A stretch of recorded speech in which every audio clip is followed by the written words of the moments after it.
Shut up and sit down.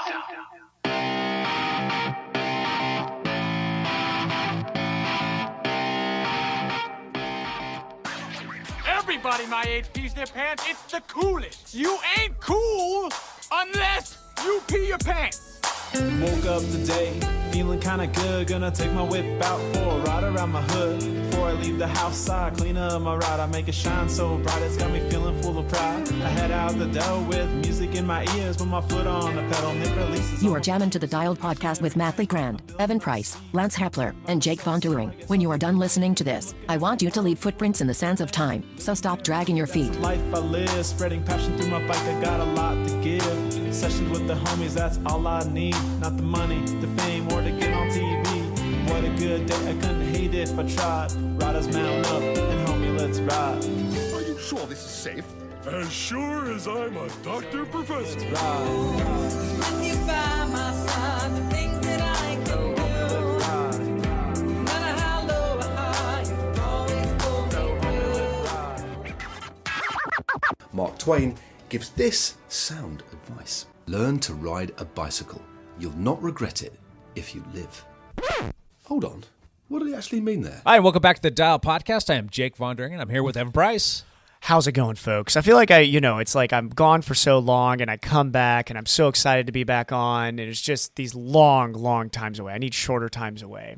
But here, nobody's drinking anything here except for Jake has got his coffee. I'm going to have to grab his seltzer water here in a second. And Mr. Legrand is drinking I'm drinking a coffee, but I might also have to sneak out and get like a seltzer water of some sort because that's what we do here. Me and Matt will race to see who can get the seltzer water first. So. Yeah, we could do that. Good. We could race. Mm-hmm. To Evan's, I guess is right because he's on a monitor. That's true. We're looking at him. Mr. Matt Legrand. What's up, ladies and gentlemen of the internet? You guys are smelling fantastic. Nice. Nice. See what I did there, guys? Mixed it up. Yeah, Got to mix it up, Price. Screw with people a little bit, yeah. Don't be boring, man. We've got a guest with us today, Elijah Engstrom. How you doing, Elijah? I'm doing good. I totally forgot about the intros. This is Elijah's first time on the podcast, so we're just time. throwing zingers at him this entire time to make sure that he's ready. Fun stuff. Thanks for coming in to join us today. We've got a few things to talk to you about, and we'll jump into that in just a moment. Elijah is one of the juniors on our team, and he's getting ready to bolt the Pacific Northwest here pretty soon for the great state of Utah. But again, we'll jump into that in a moment, right? Yep. Cool. All right. For the back pedal, we're going to keep it short and sweet today. Mm-hmm. We actually are not live streaming this week because it was just simply a chaotic week for everybody. Way too many moving parts, and just for us to be here today, just talking to you guys, that was almost an act of God, but we got it figured out. So just real quick, let's run around the table. Matt, you want to back pedal for us real quick? Pass. I don't know. I mean, I've been exercising. Everyone got sick in our house. I haven't missed a day of exercise yet, but it's one of those things where everyone got sick in our house. It wasn't COVID. We all got tested for COVID. It was not the case, and we knew it wasn't the case. Like, I've been vaccinated, even though I don't usually tell a whole bunch of people about that. But it's just like one of those things where,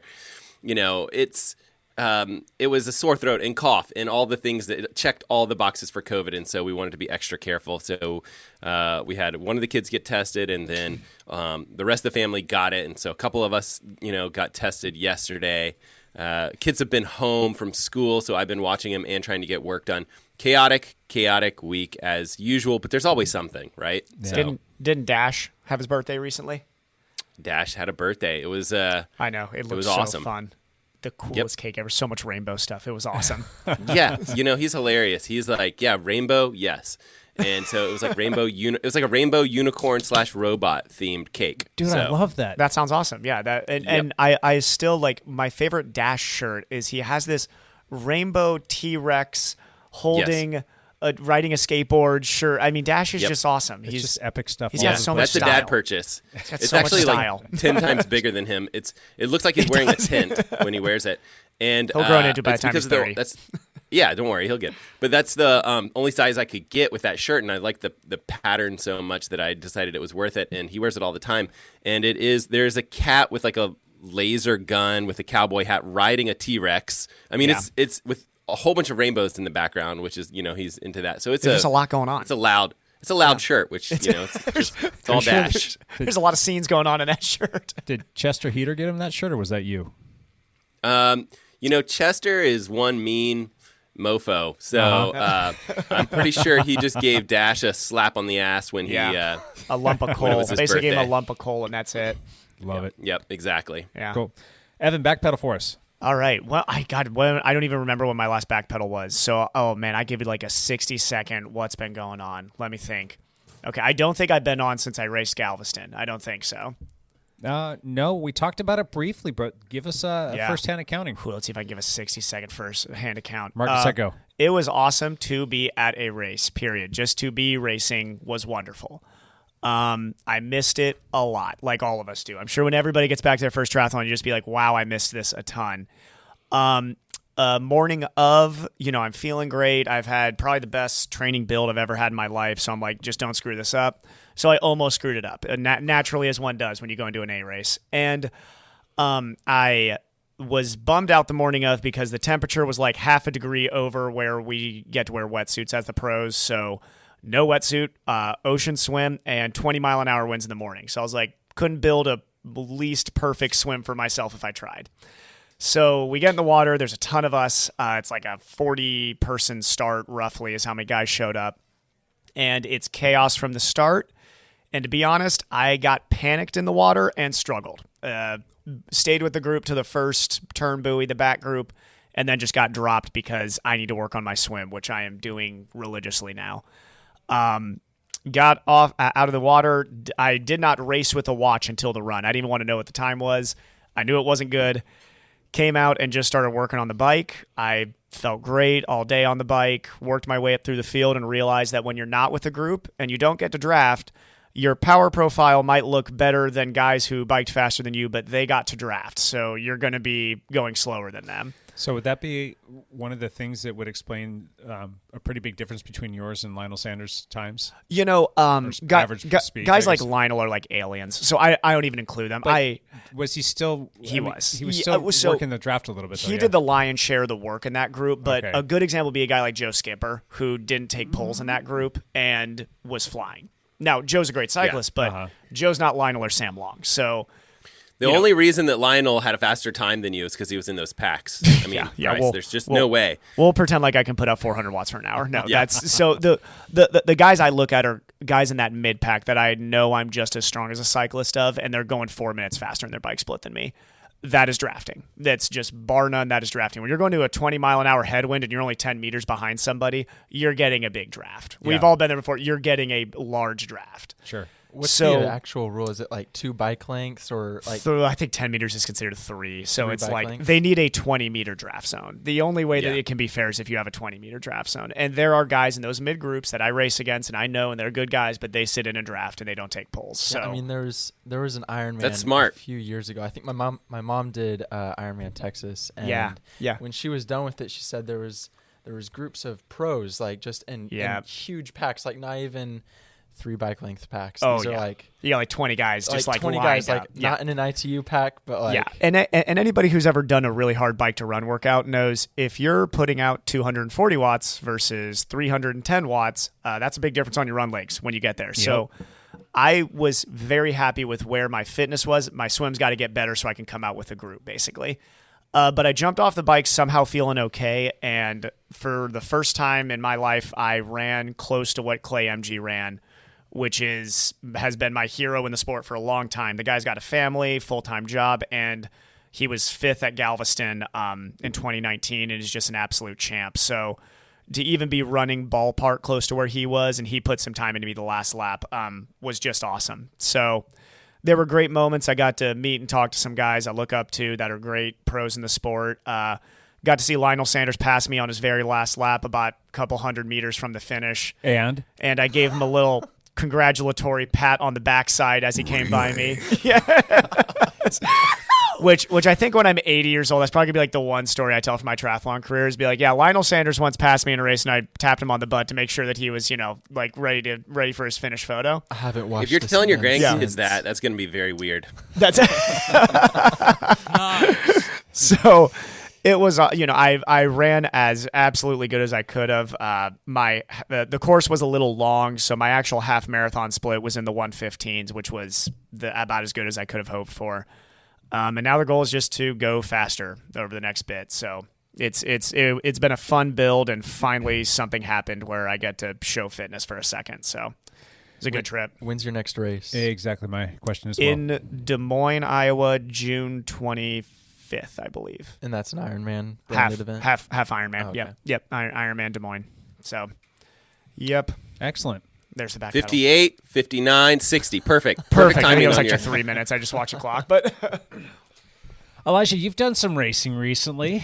You've I actually have got done to some do a racing. pretty cool crit, and you got to do a pretty cool time trial series. Why don't you tell us Yeah. about both of those? Yeah, so I did the Majestic crit down in LA a couple weeks ago during spring break. Our family stayed in Palm Springs, and we just went out for the weekend, drove to LA, and did that race. That was pretty fun.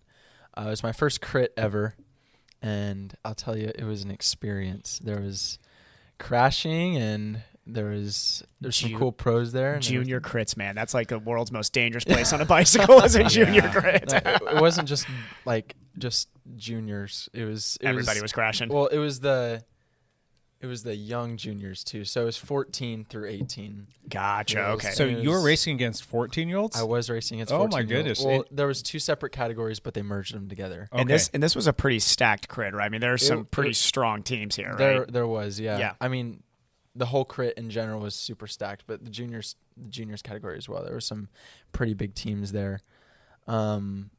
So yeah, that happened. I mean, I you want me to tell you like how the race went? Sure, or- yeah. Oh, yeah. Just give us a quick recap. Yeah, it was I think 7 or 8 lap crit. I think it was 1.2 or 1.3 miles. It was in like a industrial area. And so it's my first crit ever. We started going, did a couple laps pretty fast. I just had no clue what I was. I've been watching YouTube videos for years. Yep. Like NorCal cycling. Have you guys ever NorCal, watched it? oh yeah, ton of crit Doing videos all on of him. NorCal. So I know how to do it textbook. I know when to get into the lead out and everything like that. But I was racing by myself. So it comes into a few laps to go. I fight for position, and then 1 lap to go, I'm in like fifth wheel, so I was in perfect position. Nice. On Group was lined out by this point. Yeah, I was on the Team Swift, which is a Devo team down in LA. I was on their lead out train, and of course there was like 2 crashes the last lap. People were flying. You could hear carbon forks snapping or whatever. Oh. And so we got to the final lap, and I was in perfect condition for the final sprint. Get on the lead out, and I sprint past him, and then I get sprinted past by one other guy. Your dad took an awesome video of it, actually. He Yeah. really did. Yeah, you guys were that was great sprint. There were some good sprint techniques in there for juniors. There really were. Absolutely. Did you just jump a little too soon? Is that what happened? Or Honestly, I jumped at the perfect time. I was in the lead last like 20 feet, and then he passed me by like a foot maybe. So I wouldn't have done anything different. Maybe. Yeah. Like maybe have some teammates there for a better maybe lead out have train. some. Maybe, honestly, it was a pretty good lead out train. I used it like to my advantage, but maybe put out more power next time. I don't know. Maybe train a little bit better. Hey, So- no, I mean, for that being your first crit, that's just next time you're just going to be faster because you now have experience in a crit. Yeah. The kid who beat you, do you remember his name, and you want to tell us who his coach is? Yeah, so I think his name was Kevin. I don't know his last name, but he's my age. Yeah. He was 18 as well. And his coach is Chaz Turman. I don't know if any of you guys know him. Yeah. Oh my The gosh, vegan Chaz is his cyclist. coach. Yeah. And That so, is too. Yeah, Chaz Turman, for anybody who doesn't know, is very fast at bicycling. Yes. So- yeah. Yes. So Chaz has his own YouTube channel, and he posted this whole race on there because evidently the kid had a GoPro on. Elijah, you want to pick up from there? I need to see this now. So the title of it was like perfect lead out, perfect sprint, but he was talking about his athlete, Kevin. Yeah. And so Kevin had a GoPro on this whole time. I didn't see it on or anything like that. But during the whole race, he was just showing his tactics and techniques and everything. And we go into the final lap, and he breaks it down like second by second, just kind of like what NorCal cycling does. Yeah. He has the arrows on the screen pointing to where he should go.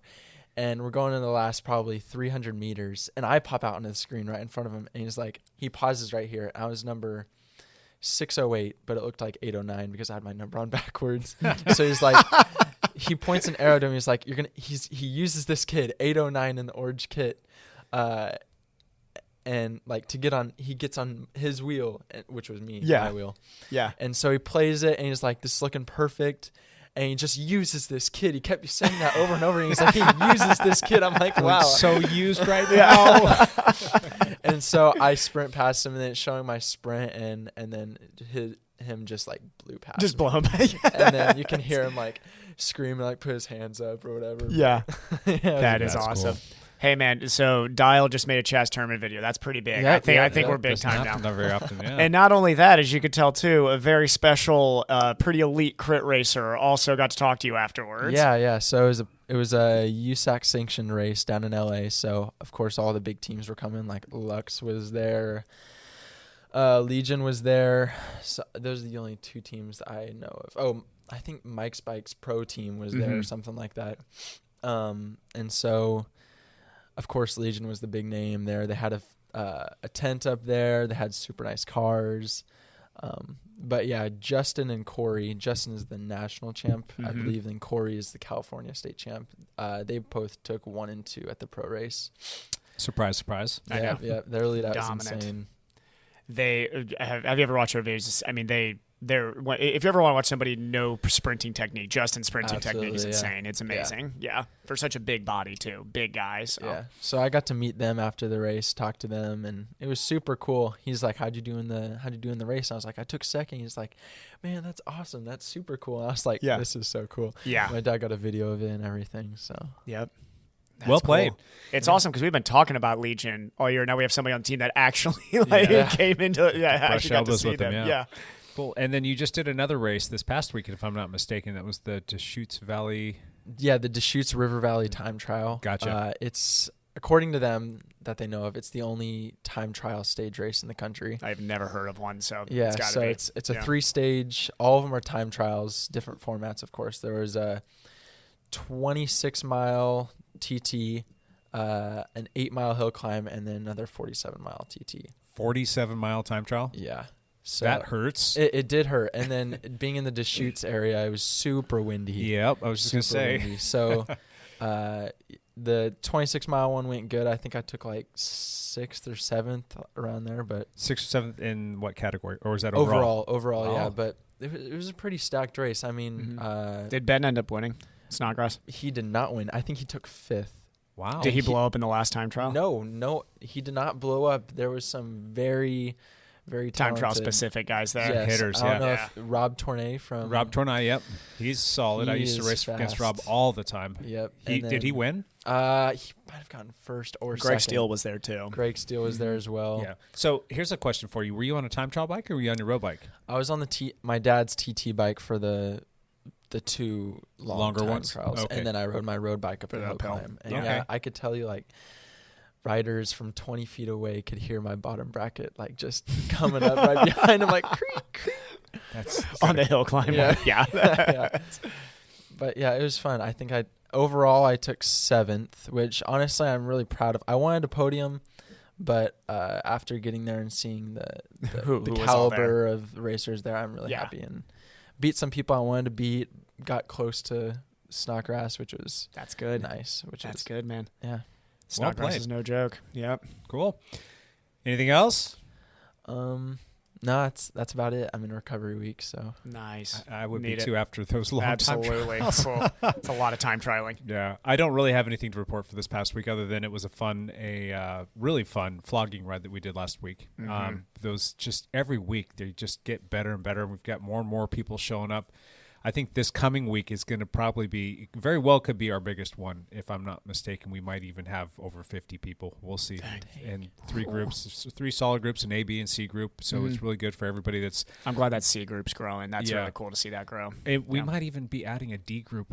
No joke. Yeah. And because we've got some women that are wanting to come out and they're just a little bit nervous and tentative, and I wanted to make this just straight novice and tell them that they can go race pace if they want, or just get to the use it as a group ride together. Yeah. Yep. And then all the way down to the A group race pace, and that has just been a blast. So we've been turning ourselves inside out pretty well.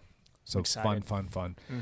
Cool beans. We're not going to do any of the other stuff this past week, except for I do want to do a quick lead out news because we don't have Champ here, so he's not going to blabber on too long, right? Oh yeah, I know.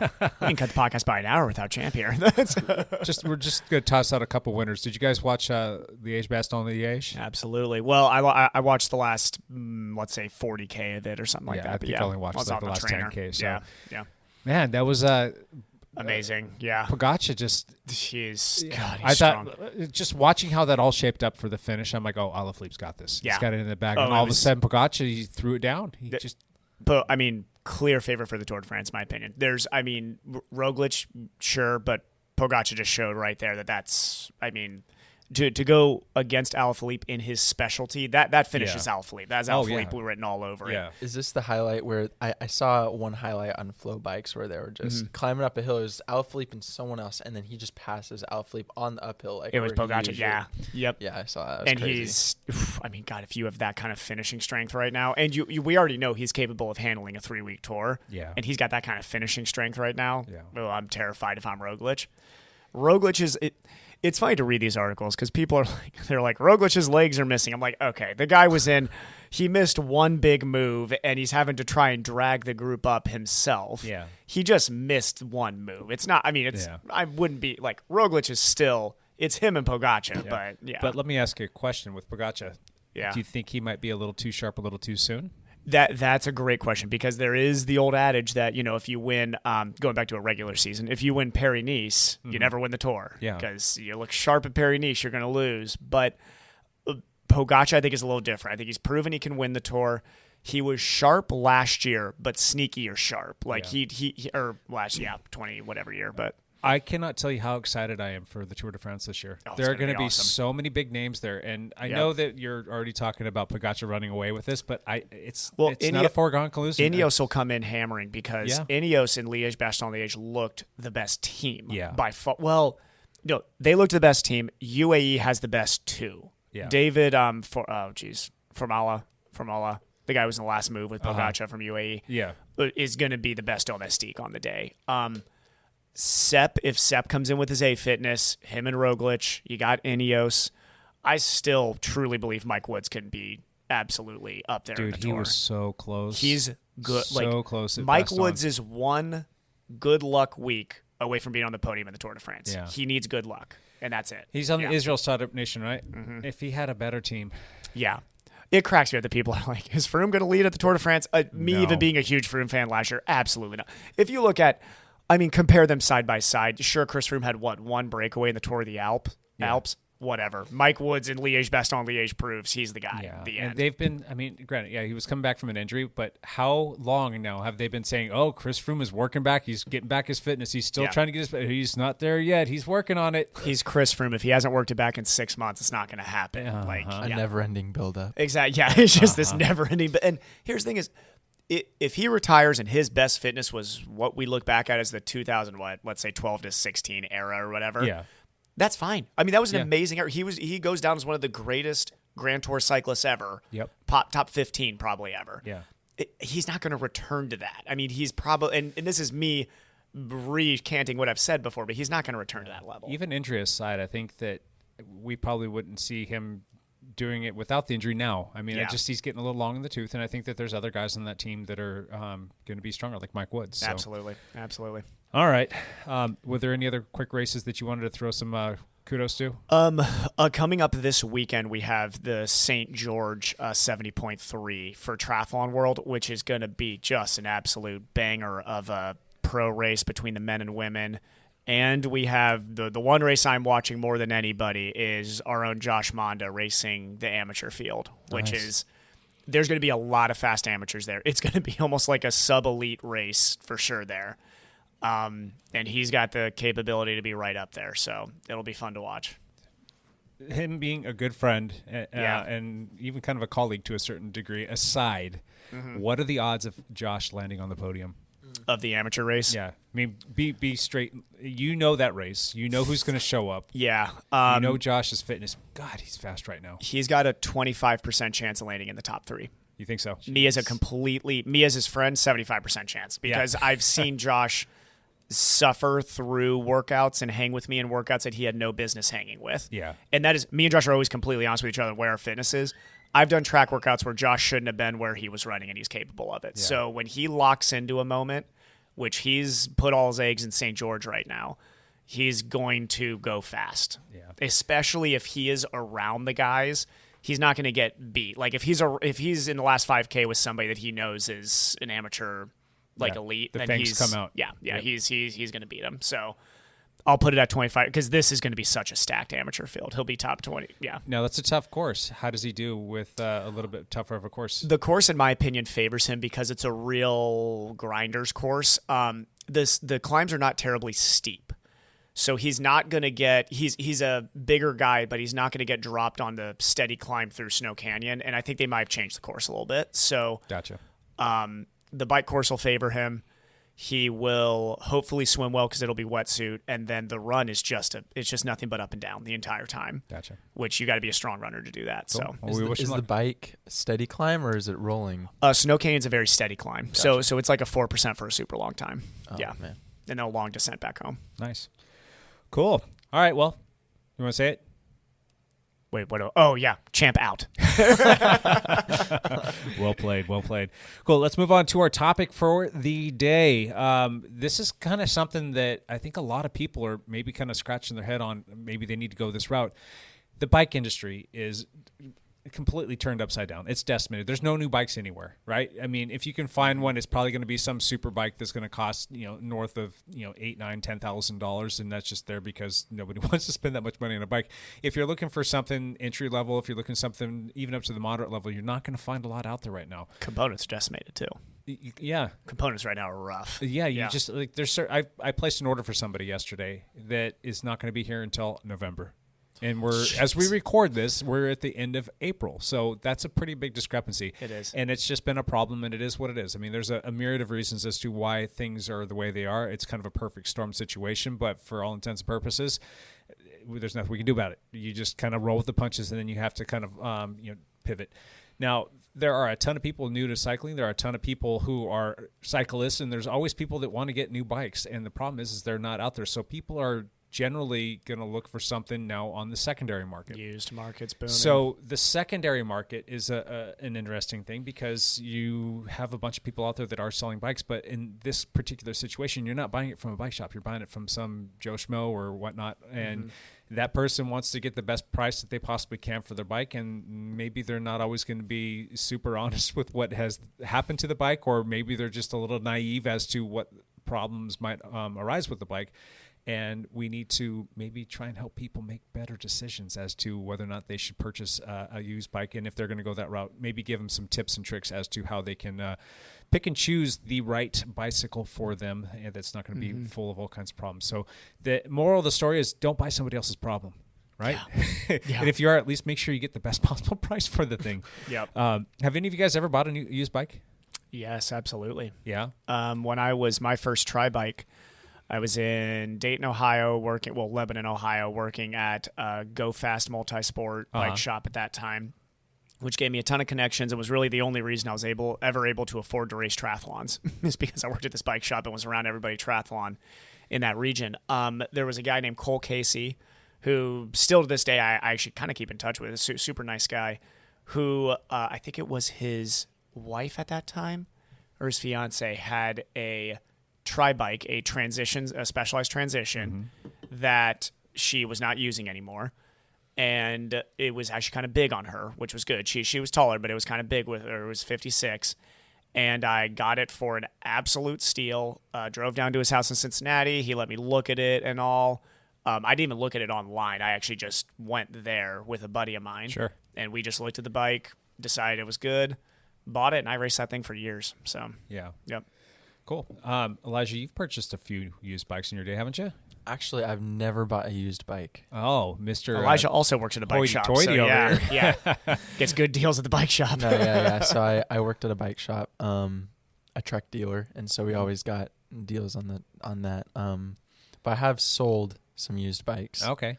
So maybe we'll touch on that in just a moment. Maybe we'll come back and talk to you about some of your strategies as to how you went about selling the bike.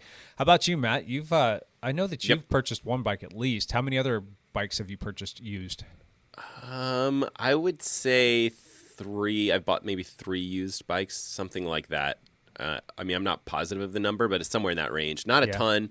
I probably bought a couple of used bikes and a couple of new bikes. So it's been a great experience for me. I don't have a ton of horror stories.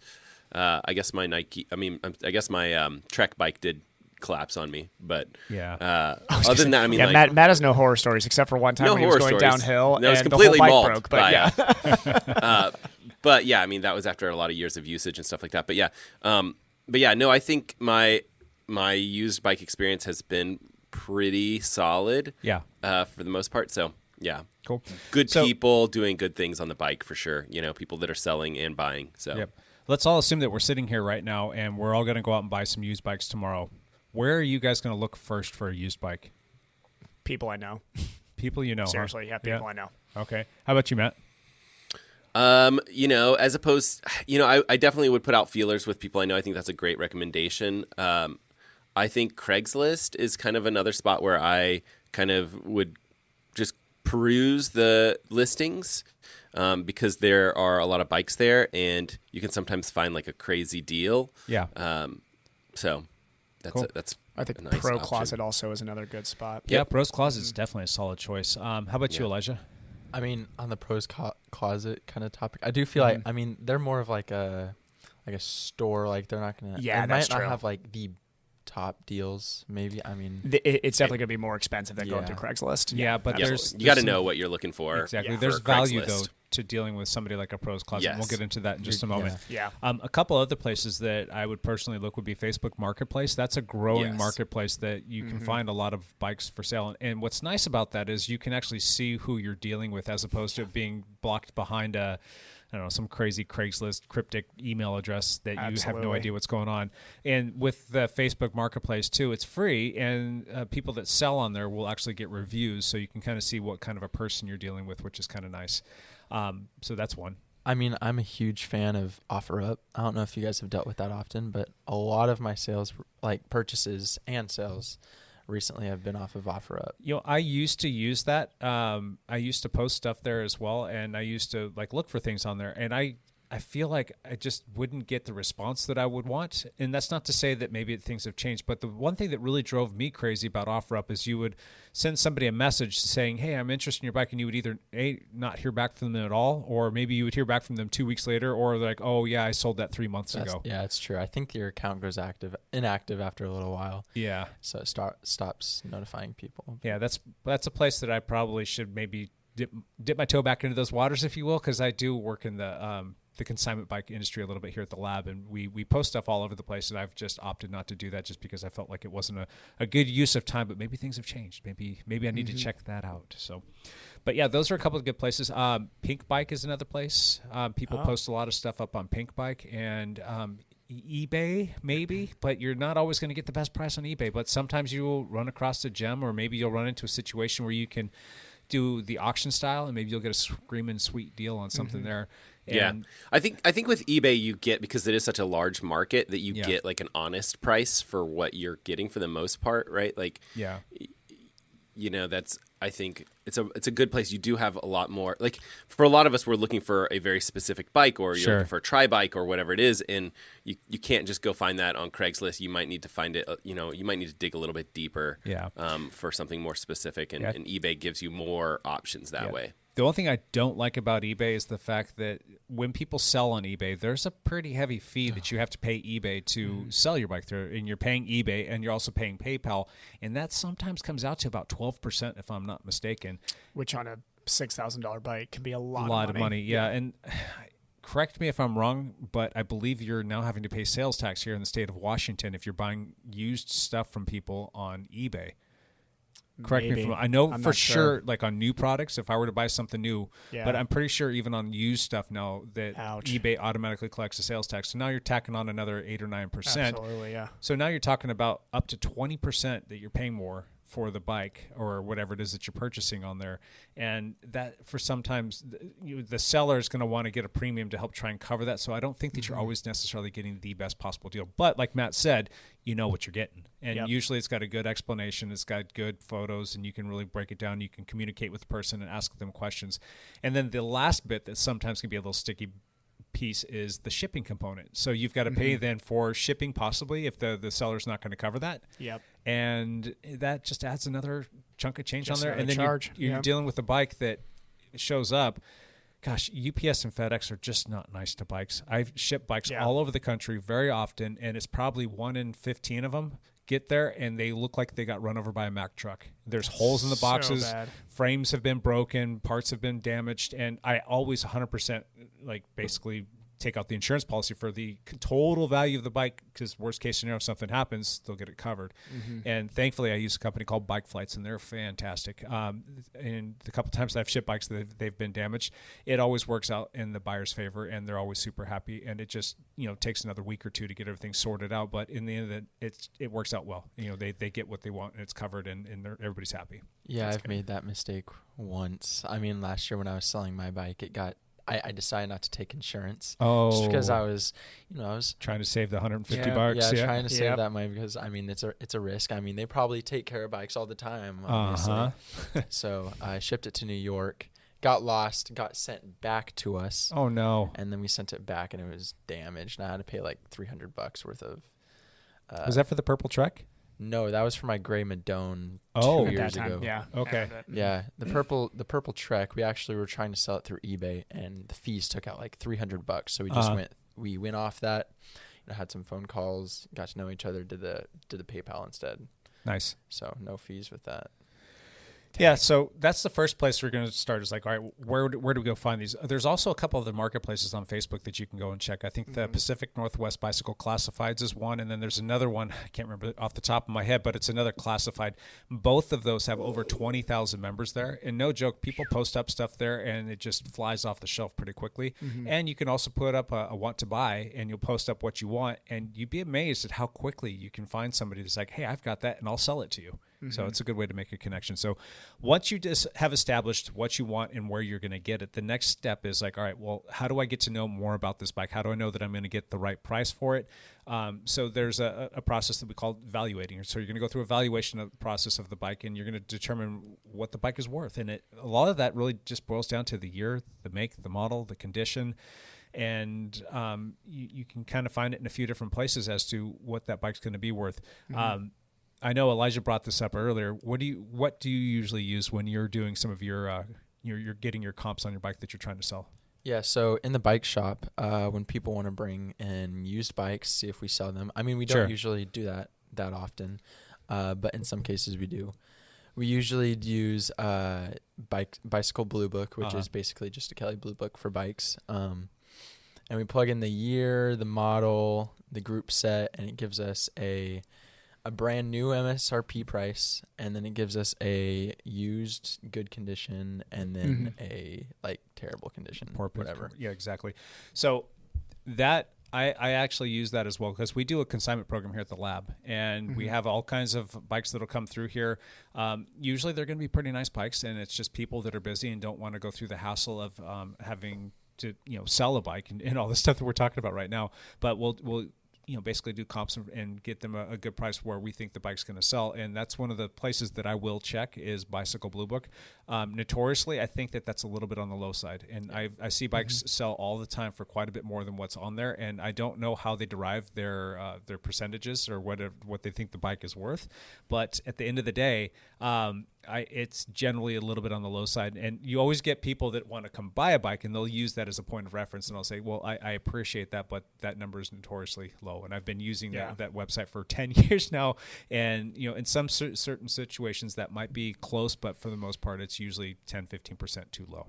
Yeah. That's just my 2 cents. But buyers use it for their advantage, sellers disadvantage. Yeah. So, that's definitely a place to start doing evaluation. And just like all those other places we talked about, go search all those places to see if the bike that you're looking at is listed on any of those places, and see what other people are paying for them or what they're being sold for. Generally speaking, that what a bike's listed for and what people are willing to pay is going to be two different things.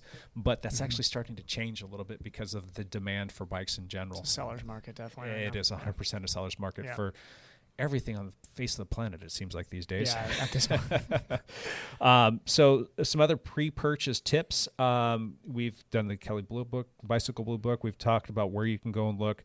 Make sure that you know the exact make, model, and year, and you need to know if there have been any upgrades made to the bike. So if somebody's put on a nice set of carbon wheels, or they changed it from a 105 group set to an Ultegra to, whatever, Shimano Ultegra Di2 setup. I mean, those little things are going to add certain values to the bike as well. So make sure that you get to know the comps on that.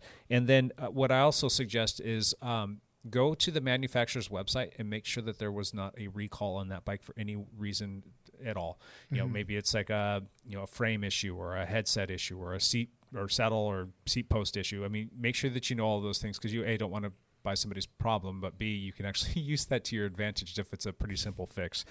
You might want to Google the brand of bike that you're buying too, so that you don't end up in poor Matt's situation. You need to you'd Google Trek fork braking, and probably Matt's YouTube video would come up very first thing. You'd be like, all right, maybe need to reconsider this decision. Yeah. Have any of you guys ever that would be a tricky one that would have been a tricky one to catch. I don't think that there was a ton of people that had the same issue. But there was some issues, but these are kind of very subtle issues, like the way that if you have to like tighten the bolts in a specific pattern. It was like, but there was no documentation for that. Like even like Trek mechanics didn't know about it specifically, but it was one of those things where I was like, oh, send me that documentation. And then it never happened. Like it's one of those things where it's like very tricky to find some of the TT bikes are really notorious for this, right? Like Jake, you've worked on a lot of TT bikes. Unfortunately, they're not easy. Yeah. It's not a fun situation. And so for our triathlon crowd, you've been warned, I guess. Yeah. Well, and this is where, once you're on the used market for triathlon bikes, this is where I tell people, and I've been on the market for used triathlon bikes, you got to be careful because, one, most triathletes are not wonderful mechanics. That's just a solid stereotype. That's a true stereotype. And two, a lot of people do a lot of indoor cycling on their triathlon bikes, and that means that there's going to be a lot of corrosion to certain parts. Yep. Rust. Well, yeah, a lot of rust, a lot of sweat rust. And I mean, that's like, I'll be completely honest, I'm never going to sell my Shiv to anybody because of the dangers I know in that seat post, and also, too, that bike is just been absolutely abused on a trainer for way too long. So would other people maybe sell that bike? Possibly. So you need to be more critical when you're buying a triathlon bike, especially on like eBay or anywhere like that. Or that might go past triathlon bikes, right? Like people that have had, they're like, oh, this doesn't have very many outdoor miles, and you're like, okay. I'd almost rather you tell me this thing's only been ridden outside and be like, awesome, cool. I'd rather buy that bike. Because I'm like you, I'm not going to ever sell this Trek bike. It's been through, hell in a handbasket, and it's going to sit on the trainer the rest of its life, and that's great. Like it's got a great spot, and I just can't imagine. I don't want to ever take the risk of it being someone else's crash situation or whatever. So and that's an awesome stance to take. I just wish that everybody on the face of this planet we all know that carried not that same takes sentiment. That. Exactly. So there's bikes are dangerous. I mean, inherently dangerous. It's a wonderful sport, one of the greatest, in my opinion, in the world, and it's riding a bicycle is a magical experience. It can also be a really not magical experience. Exactly. So, Matt, would you say that Chester Heater would sell that bike in an instant? Absolutely. He'd probably give someone a sweet deal on that bike, and then, pat him on the back, and probably like take the skewer out of the wheel as they leave. He's a mean guy. Love it. Another thing that you want to do is let Google be your friend. Google that bike. Find out if there's common problems or issues or wear items or issues of getting parts for that bike. Part recalls in the past. Exactly. Yep. There are certain manufacturers, specialized, that like to have that have a lot of proprietary parts on their bike, and sometimes those can be really difficult to get. BMC Time Machine. Even just old bikes, you can't find parts for a lot of them. That's anymore. true. That's where you have to dig on the. It's like mechanical shift. You're like, nope. Okay, we're passing on that right now. Rim brakes? What? Yeah. Elijah, what year were you born? 2003. 2003. See that bike behind you? My God. No, the other side. 2003. That bike is 23 years older than you. It just came in today to get service. So.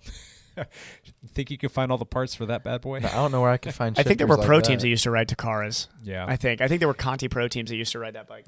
This really nice woman brought that in, and she and her husband have these matching Takara bikes, and that is awesome. Yeah, they bought them in 1980, according to her. So down tube shifting. Yeah, I mean, stuff simple as just like tires, like the old Schwinn tires. I don't know, like the different measuring systems. Yeah, it's hard to find those. Yeah, it's not a 700C tire. You have to get something specific, and I can get those, but they're not always readily available. Yeah. I mean, Crazy. you're talking about speed, cassettes too. It's like obviously we're not on 8-speed anymore. 2-speed cassette. Yeah, 2-speed. Fast and slow. So after you've done all that other stuff, one other thing that I would recommend is when you're speaking with the buyer, ask them to share the serial number of the bike with you.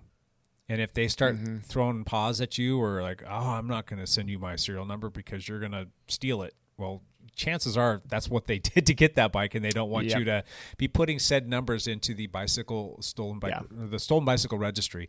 That's a pretty common thing right now. I'm dealing with that because we had somebody break into the lab. They stole several bikes from us. Thankfully, we do have all of the serial numbers that are registered, and I had to provide all of those to the police department. They've all gone into the stolen bike registry. And in talking with the police department, the lady that I was dealing with, she was super nice, but she was like, you have no idea how much of a problem theft is right now, and bicycles seem to be one of the biggest things that have been being stolen in recent months and over this past year during COVID. She said that it's really spiked up. So people are looking for a quick buck, and bikes are a pretty simple way to go out there and make a few bucks. I mean, you've got some of these bikes that are thousands and thousands of dollars. So if you find one and you want to undercut the market and sell it cheap, I mean, you can go make yourself a quick $1,000 really quick and simple. So for your less savory people out there, they're going to look for that quick buck, and bikes are the way to do it. So where do you take that serial number? There's a website, the Stolen Bicycle Registry, if I'm not mistaken, is what it's called, or Bicycle Registry or whatever. I can maybe add that to the show notes on this for people to check. That would be a good show notes. Yeah, but if you use Google, that Google machine, have you heard of Google before? I have. Okay. Twice. Yeah.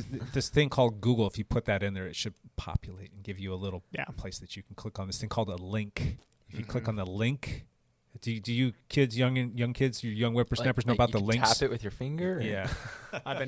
I've been scanning the roads of Vancouver as I ride around to make sure there's not some guy in boots and jeans riding an SLR01 not clipped in with no helmet. Be like, where'd you get that, buddy? No, I don't think Yeah, friend of the team and a friend of the shop, and he rides with us regularly. His name is Kevin. Kevin Gillis. He listens to the podcast as well. He actually just purchased a brand new. We just did a custom build for him on the neon yellow Team Machine SLR01, and it's a beautiful bike. I mean, it's a top shelf bike with all super nice stuff on it.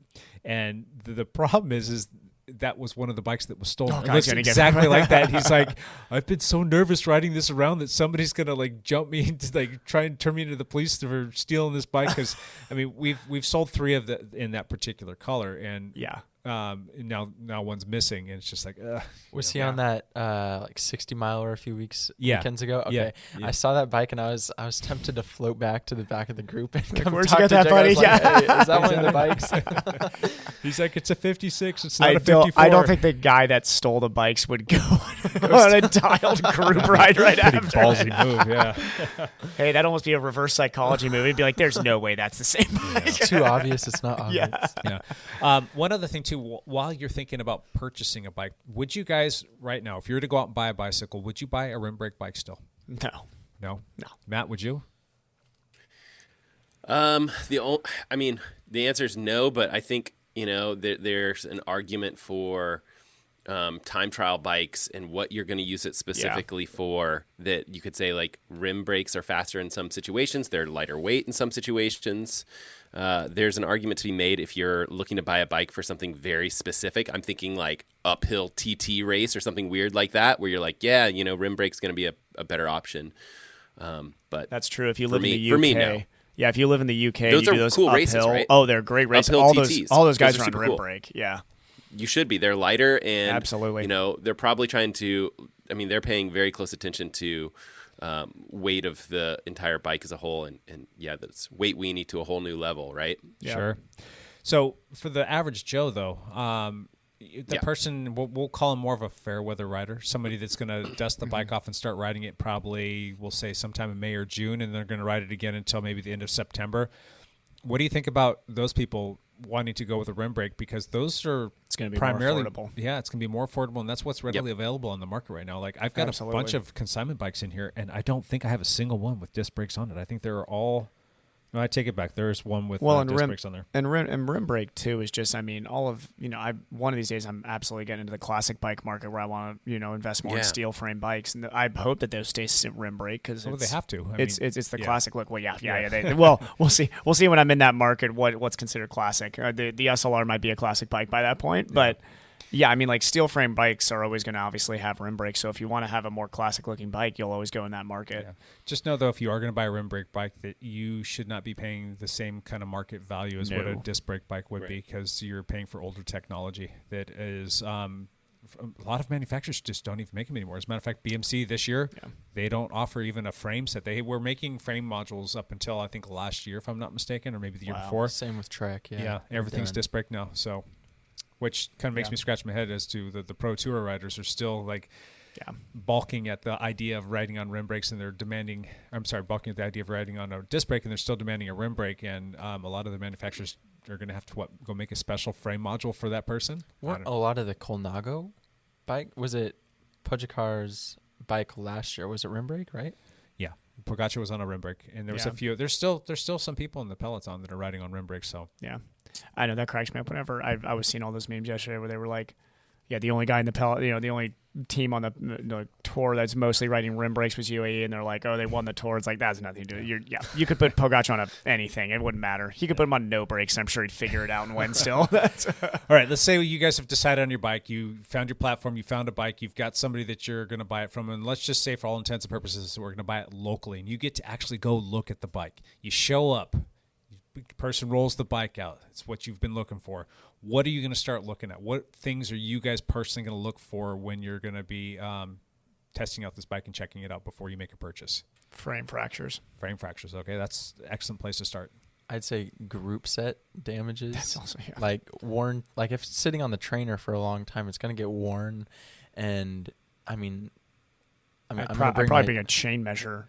Chain measure. I don't want to. I'm going to bring my dad into this. His TT bike that I used this last week, and it sits on the trainer a lot. Sure. And I'm going to say that chain and that group set has not been washed in probably since the last time he took it outside. But Elijah, it sits inside. It doesn't get dirty. I don't ride it outside. I mean, it gets dusty and it gets sweaty. You would be amazed at how much crap a chain will pick up sitting I wouldn't inside take on my a trainer. Shiv to a race unless literally my other TT bike just disappeared. Like that bike is disgusting. I mean, I usually take a towel to the chain before every ride. Mm-hmm. I took a towel to the chain on the TT bike, and it's just like it couldn't slide through. It was like grabbing the towel. Oh my gosh! I mean, chains that are worn that much, there could be cassette or chain ring damages that could cost exactly $500. Like if a chain's starting to get a little bit stretched and it needs to be changed, I mean, that's something that you can definitely use to your advantage when you're negotiating the price of the bike. Because if you got to go put a new chain on it, if it's say an old Tegra chain that you can't find anywhere right now for less than $1 million, that's going to cost you $35, $40, $45 for the chain. But and you can negotiate that in it. But if the chain's super stretched and you put the chain checker on there and it's showing, oh my gosh, this thing is like more than double what it's supposed to be, falls straight through. Yeah, exactly. Those rollers in the chain, what they're going to start doing is start eating into the teeth of the chain ring and the cassette. And when you do that, now you're talking about like teeth that don't have their normal look, but they're going to have sawtooth. They're going to have like a sawtooth, a little bit of a crescent shape in there, like a shark tooth, if you will. Mm-hmm. And then you've got a bike now that's not going to be shifting well. You're going to causing chain drops, chain sucks, and all kinds of crazy things that are not going to make the bike pleasurable to ride. Now, not only are you having to change out a $40 chain, but you're going to have to put on, a couple $100, possibly up to a couple $100 in chain rings, and then maybe anywhere from $50 to $150 of a cassette. So these are little things that you need to know how to look for. For all intents and purposes, yes, by all means, bring a chain checker with you just so you can see what kind of care that person took of the bike. But then you need to have the keen eye to be able to look at those teeth and look at the front part, not the back, but the front part of the tooth to see if it's got that little crescent shape in there. That's going to tell you if that person's been religious about maintaining their bike and tuning it up and making sure that it's in good, proper working order. If that's the case and it doesn't have those problems, you can check that box. This person probably took good care of this bike, and it's probably going to be something that I'm not going to find any other issues on. Yeah. Evan touched on one, like checking the frame, and Elijah started to talk about some of the other componentry.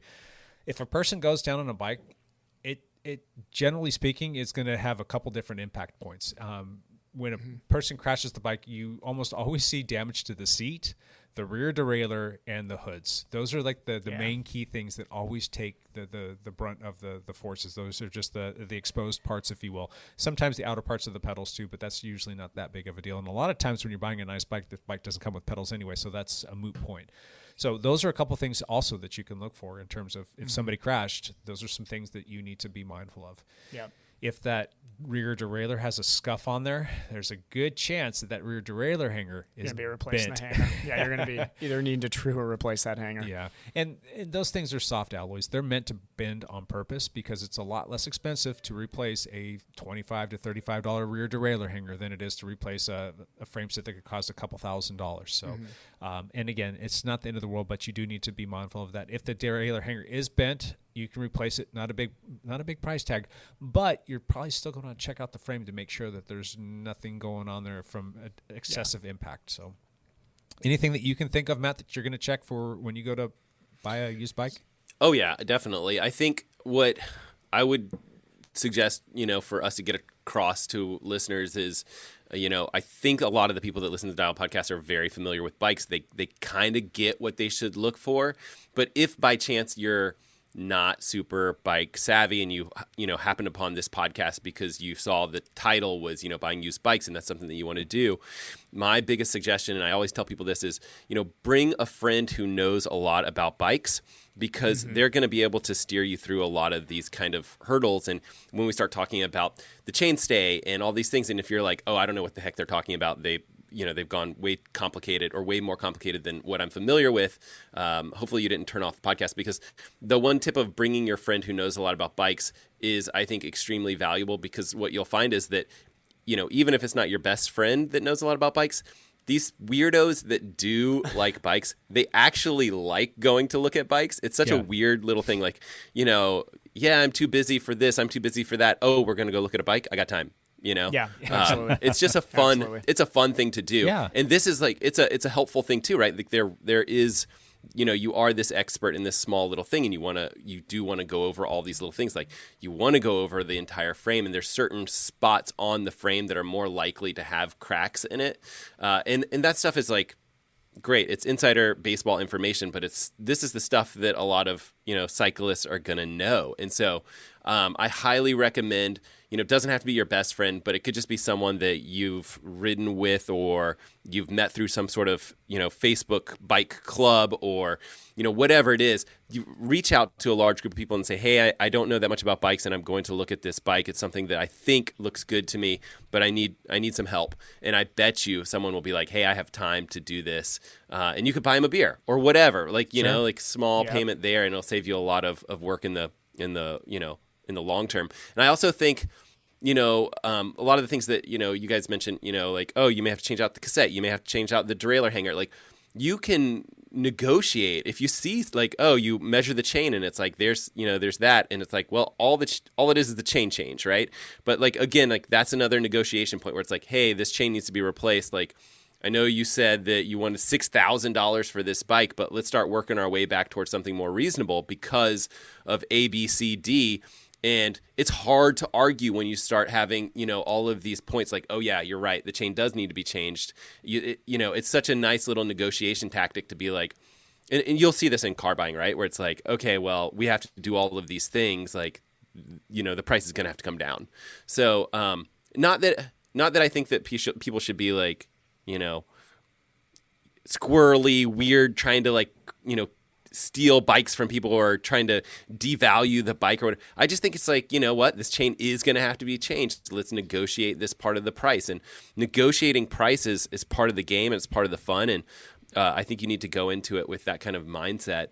because, you can get a really good bike and you can negotiate hard and get a really good price on some of these bikes when you're buying used. Yeah, it's just finding a fair price that works for everybody is exactly where you want to be, and Matt made some good points. And that actually leads me into my next thing is looking at the consumables. Like the main things that you're going to want to look at is tires. Do the tires have excessive wear on there? Are there cracks? Are there slits? Issues with those tires that you're going to have to change, because tires these days can be pretty stinking expensive. I mean, if you're going to put on even just a run-of-the-mill tube tire, you're going to be spending anywhere from $35 to $65. And if you want to go tubeless or you need to replace a tubeless tire, you could be paying upwards of like $85, $90, $95 if you're getting or having to pay full retail for the price, which in this day and age with short supply and everything, manufacturers, dealers, and everybody, bike shops, they're selling stuff for full price because they don't have bikes to sell, and that's cutting into their overall gross sales for the year, and that's less money that they're going to make. So they're going to have to make that up somehow. So they're selling all the consumables at full retail price. Yeah. So tires was one. The chain, we already talked on that. Brake pads on both rim brake and disc brakes. I mean, you've got to be able to check those things out, make sure that there's life left in them, and if they need to be changed, that's something that can be negotiated in there as well. And then bar tape, just little things like bar tape. Bar tape can cost you $40. If you don't know how to wrap bars, you're going to probably pay another $25 or $30 for somebody to wrap the bars for you. That could be something that's going to cost you $50 to $100 depending upon what you're getting and where you're taking it. And even if you do take it into a bike shop, it might be something where you don't get your bike back for a week or two, depending upon how busy the bike shop is. So maybe somebody on this podcast with us can do a YouTube video about wrapping bars. Oh, I'm hilariously bad at that. I've done it myself multiple times, and I'm amazingly awful at wrapping my own bar tape. But yeah, I'm surprised at how easy it is to wrap it backwards. I didn't even know there's a direction. I know. Yeah. There's. Yep. So those are a few things. What are some other consumable stuff? Am I forgetting anything here? No, I think you nailed basically what I think the crux and most important portion is. Yeah, and if you're getting that really nice TT bike too, make sure that you ding them a few bucks for it not having a kickstand on there, right? Exactly. You don't want your TT bike to fall over. And also the fact that it's just a TT bike too. So. I mean, there is cables fraying. Yeah, that is true. Yeah, cables and housing. Yeah. Yep. That's good points. Yeah, you should probably check like the shifting and brakes just in general when you should probably pull them a little bit. Make sure for a descent first, see if it works. So you can another question that you can always ask too is like, how has this bike been serviced? And usually it's going to be one of two things, like, I take it into my local bike shop, or I do my own service. And really, if the person does their own service, that's where having somebody there with you who kind of knows what they're talking about can kind of validate that, because some people are truly gifted and solid mechanics and they can do a lot of their own work. And, if you're in their garage and you kind of see their setup and you see all of their bike specific tools and it seems like they've done a good job, then you can probably take it on face value. But if it's somebody that doesn't know up from down and they're telling you that they do their own service, you can start to sniff that out. And if you've got somebody there with you who can help you sniff that out, that will definitely help as well. But if they're saying that they took it to a local bike shop, usually they can have receipts, or maybe even be worth like even contacting the local bike shop and seeing if you can take it in for an inspection just to see where it's at. And the local bike shop should be able to do that for you in a reasonable amount of time. And they can even give you a little bit of history on the bike if the person that you're buying the bike from is okay with that. And that's really a good way to get peace of mind. Now, you're probably not going to do that for a bike that's going to cost $300, $400, $500, $600. But if it's a bike that you're spending a few $1,000s on, maybe it was like a $10,000 bike that you're spending $4,000 or $5,000 on, that might not be a bad idea just to get in touch with the local bike shop just to see if you can get a little bit of history on the bike. So absolutely, it's completely worth it. I mean, I bought a car recently. Yeah. And the week after I bought it, all the catalytic converters had to be replaced. Oofed. So I mean, I bought this car and had to put $1,500 into it. And then more problems started to come. But, I mean, if I took it to like a mechanic right before I bought it, I would have totally avoided that. Yeah. Buying other people's life problems. Lessons in life. That's okay. Elijah's learning a lot of good life lessons here. Yeah. A lot of good early ones. So everything checks out now, and everything's looking good. And the next thing you're going to want to do is get a leg over that bike, and you're going to want to take it for a quick test spin, and probably going to have to hand over like a driver's license or something like that. And hopefully you brought a pair of shoes and some pedals that are going to work for that bike, and your helmet. Don't forget your helmet. You get a leg over that bike, and you go take it for a ride. Is there anything in particular that you guys are looking for on that bike or listening for when you do a test ride? Yeah, your bottom bracket. Just as Elijah was talking about that. So annoying. You really can't test a bottom bracket until it's under actual true pressure, really. So that's going to be your first bit is how old is this bottom bracket and was it properly greased before it was put in? Yep. So I'd say heading towards a hill. Yeah. Try to go up a hill because you might not hear it on the flats. Exactly. Yeah, you're going to need to be under some tension. Exactly. That's one of the check boxes on my list here is ride the bike under load. So find a hill, or you can even get out of the saddle, apply the brakes, and ride against the brakes, and that should give you a little bit of noise there as well. Which you might want to do instead of immediately go up a hill, because I'd really make sure your brakes are solid before you go and need to do a descent right after that. So I'd stop hard at a couple stop signs to make sure that you're good. So I'm going to rifle through this list real quick just so we don't get too long on this. But a couple things that you're going to look for. The first and foremost thing, like Evan just said, is brakes. That's probably the most important because you want to be able to stop. Yep. So you want to feel firm and quiet brakes. If you're on disc brake bikes, you want it to be firm. You don't want to be grabbing the bar or the brakes and have it come all the way to the bar and you're like, this bike isn't stopping. It must go into Fred Flintstone mode here. The second thing is the bike should be absolutely quiet. So if the bike is absolutely quiet, chances are it's in good shape and it's not needing tuning, it's not needing bottom bracket replaced or things of that nature. Clean shifting, making sure that it's indexing perfectly and you're hitting all your spots and it's not overshooting or undershooting or dropping chains. That's gonna be pretty important. And then the headset. This will probably be something that I want to check before I get on the bike. But if you grab the brakes and you sit on the top tube or the saddle, or it's probably easier to sit on the top tube. You're gonna grab the brakes, sit on the top tube so that you have pressure on the brake, and see if you can actually get any rocking sensation out of the headset. And that's where basically the tube that connects to the fork comes up through the frame, and that's called your head tube. And then you're supposed to tension that all together, and it's all supposed to lock in so that it doesn't rock around. And you don't want it to rock because it's going to destroy the bearings, and ultimately it could actually cause issues with the bike being able to stop. If you're hitting the brakes hard or whatnot, you don't want to snap a steer tube. No. So those are a couple things that I would like to look for when doing a test ride and before actually getting a leg over the bike. Anything else that you guys can think of? Matt, you got anything on this? I think that's pretty much covers a lot of it. If you're new to this stuff, it seems weird, but don't expect that you're going to go get to try a bike that's going to have pedals. I know that sounds really odd because you're thinking I'm going to go test this bike. I'll hop on there and ride it without, and of course you're going to forget your helmet or whatever. And maybe this comes to, our listeners that are selling these bikes or whatever it is, but a lot of these, people are new to cycling and they don't get that you're supposed to bring your own pedals. But that's a nice little tip. Bring your own pedals if you can. If not, hopefully they're willing to, let you try with something. A lot of times these pedals are clip-in pedals, so you don't want to go try a bike and try clipping in for the first time. That's a big mistake. You really want some flat pedals or something like that to test bikes, so that you're not learning to clip in on a bike that you're going to go down on. Basically. Yeah, that should be rule number one is you ride flat pedals until you own a bicycle. Yeah. Well, it's just little things like that where it's there's learning experiences to all this stuff. None of us are born with this information. We all figured it out. A lot of us figured it out the hard way. So, ask a lot of questions. Ask your buddies that know this stuff. There's a lot for you to learn too.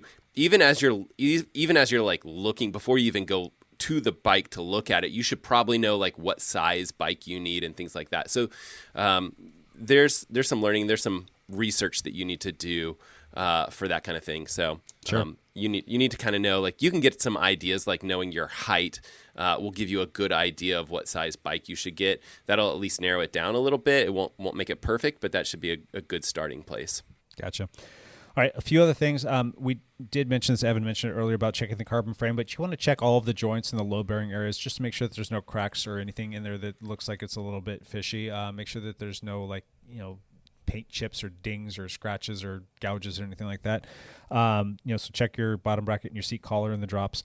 A couple other minor options or things to check would be spin the wheels, see if they're true. Make sure that there's not a big wobble in there. You want to make sure that the wheels are aligned with the center line of the brake or the bike. So you want to make sure that the seat tube, the one that goes all the way down into the bottom bracket, make sure that the wheels lined up with that. And same thing with the front wheel. Make sure that it's lined up with the down tube. You don't want it to be improperly dished, basically to one side or other, or having it be wobbly, especially on a rim brake, because if it's a rim brake and you've got an untrue wheel or a broken spoke, it's not going to allow you to stop properly. A couple other things, look at it doesn't take long, but just kind of glance over and look at all the bolts, make sure that they're not rusted or stripped, because if that's the case, they could be seized, or they might be something that might be very difficult to get out. You can check the spoke tension. You don't have to actually take a spoke tension gauge with you, but you can just run around and feel them, and if there's some that feel a little bit off, there's a chance there that you might need to take the wheel in to get it fixed. Wear indicators on rim brakes. So the rim brake bikes actually most of them have like a little hole or a little dot in there, and when the wheel actually wears down, the metal will wear down over the course of time. When it gets flush with that little dot, or that dot's gone, you know that wheel's done and you need to get rid of it, and you probably should work that into the negotiation of your bike price, because that wheel's eventually going to give out, and that's not going to be pretty times. Look at the spoke nipples where the spoke actually screws into. Make sure that those things aren't stripped from being over tightened, or if they are, then that could be kind of a hassle to have to snip the spoke and put a whole brand new one in there. You want to make sure that your brake levers are nice and snappy, so when you pull them in and you release them, that you want them to snap back into place pretty quickly, as opposed to being slow or having some sort of drag in there, so that it doesn't allow you to have good proper braking power. And then just like we mentioned earlier, make sure there's no unusual or excessive tire wear. You don't want to see flat spots or gouges or people that have patched stuff or whatnot. It doesn't mean that you necessarily need to take the whole tire apart and inspect the inside, but just look for stuff that just might seem a little atypical. So that's about it for my checklist. Is there anything else that you guys would like to add to this? Did I miss anything? No? I mean, with the bike that I have right now, I took a spill last Thanksgiving. And I know it's a carbon bike, and you saw I brought it in. Yeah. You.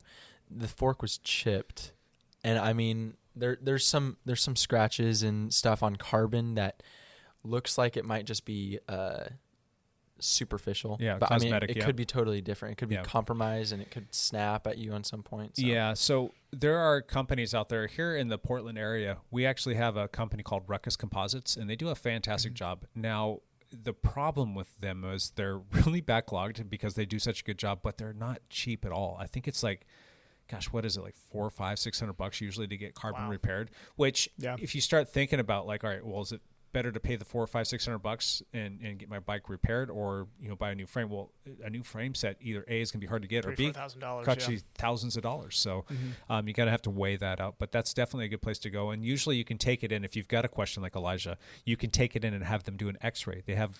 Doesn't that cost money as well? It Isn't does. Like $100. Now, maybe? yeah, I think it's like $100 or $200 somewhere in there. But the thing is if you go in there, get the X-ray, and then you decide that, all right, I do need to have this fixed, then they'll apply that to the cost of the repair. But if it doesn't need to be fixed, now at least you have peace of mind, and that's what you're paying for, is peace of mind. And if you have something where they're signing off on it, and there is a cosmetic damage to the carbon fiber frame, and you want to sell it and you don't want to get it fixed, that's something that you can present to the buyer. Say, yes, it's scuffed or whatever. Put a sticker over it. It's fine. Here's something from Ruckus Composites that's going to tell you that the bike is fine as well. And now you can, maybe take a little bit of a ding on the sale of the bike, but at least you can get the bike sold. So, there are a lot of bike shops out there. We've been doing this for a while, but I've actually caught wind of a few others that are starting to do some consignments because they just can't get themselves new bikes. So having a bike shop that does consignments might not be a bad place to look as well. Usually, like here at the lab, we'll actually take the bike through a full inspection. We'll do a full detail. We'll do a full tune on the bike. We'll take care of everything. But what the buyer gets out of that is a relationship with the shop. They know that they're buying it through a program where the bike is going to be, for lack of a better term, certified. And we actually will provide a 3-month service warranty on the bike too. So if for any reason, like your shifting is a little bit off or something's a little askew or whatnot, you can bring it back in. We'll take care of that in the first 3 months. So that might not be a bad place to look to. Go check out your local bike shop and see if they've got anything going on, and ask them too, if they don't, like, hey, I'm looking for this kind of bike. You'd be amazed at how many people those people know. And they've got great networks, and maybe they want to reach out to them, and maybe they can help connect the dots and get a bike sold to you. So support your local bike shop. Anything else on that topic, you guys? All right, let's move on. Let's jump into one last thing. Matt, what is in the pipeline with Matt LeGrand and the YouTubes? So I did a video last week, as I mentioned before, about the Coros Pace 2 awesome watch. It's kind of an affordable triathlon watch for those of us that don't want to spend, their retirement funds on triathlon watches. The next video that's coming down the pipeline, I have 2 things that I'm working on.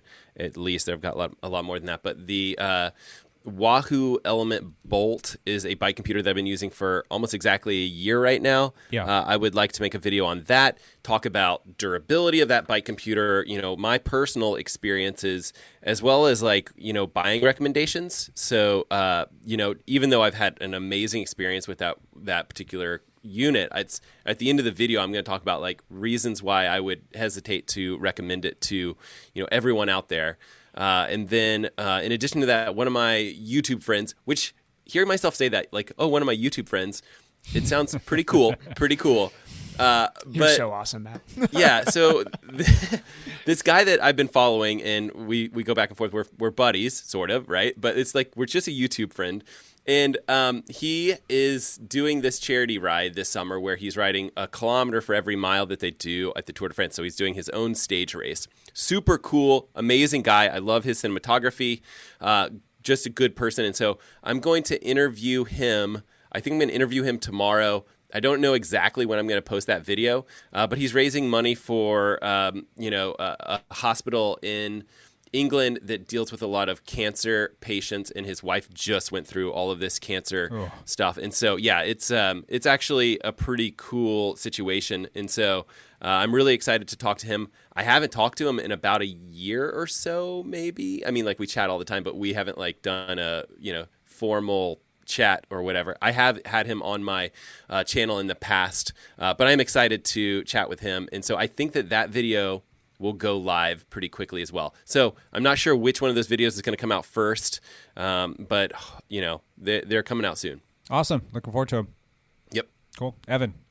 Everybody follow St. George this weekend. It's going to be a fun race. I'll have my Ironman tracker. I've heard it's on Facebook Live, but I have a course this weekend that's coming to the clinic from the Rehab to Perform group, which is a good friend of mine out of the DC area, is bringing a sports med class here. So it's going to be a blast. And that's going to be my weekend, and then right back to work Monday. What kind of interactions are you going to have on this? Are you going to be speaking, or are you just going to be here? No, I'm a student in the course, actually. I'm just hosting it, basically. But, yeah, it's Anthony is going to be the guru for the course. Cool. Right on. Elijah, one last thing, and I want you to make sure that you plug this new website that I stumbled onto, but what's your one last thing today? I forgot about that. So I have 2 quick things. Go for it. One of them is I just saw on Instagram the other day, SRAM released Rival Access. Yep. And I thought that was pretty cool. Yeah, that's really cool. It's bringing some pretty cool stuff to a lower price point that more people can afford. So, and then I just started a business. It's called Unbounded Sports. Basically, I'm just selling outdoor products such as mountain biking, road biking, ski, wake surfing, running, all that kind of jazz. And so, I'm just selling products like that. And my website is unboundedsports.com. Nice. And actually, this morning I made a discount code. It's dialed 15. Wow. All caps, no spaces. So that'll get you 15% off. And it'd be awesome if you guys could check it out. Check them out on Instagram too. You're on Instagram too, if I'm not mistaken. At Unbounded Sports. Unbounded Sports. Yep. Gotcha. Cool. Good luck with that, my friend. Thank you. Thanks for coming in today.